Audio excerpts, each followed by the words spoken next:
এটা কি গাড়ি ট্যাঙ্ক হয়েছে? লস লস আমার পুরাটাই লস। পুরো গাড়িটা কি নাই লস ভাই, পুরাটাই লস, আমার পুরাটাই লস।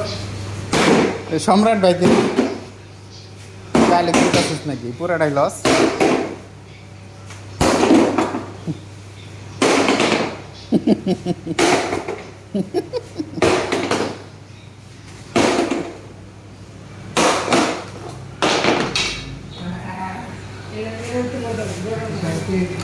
বাজাজ কোম্পানি এখন মাতাল হয়ে ট্যাঙ্কি বানায়।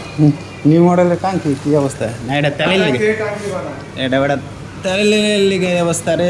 ট্যাঙ্কি সমস্যা থাকলে নিচ দেওয়া যাইতো, এটা তেলের কারণে এই যে উপর দেওয়া যাইতেছে। কিন্তু বাজাজের ট্যাঙ্কিটা একটু বেশি জঙ্গে ধরতেছে। ফালাই দে এটা ডাস্টবিনে। বাজাজ গাড়ি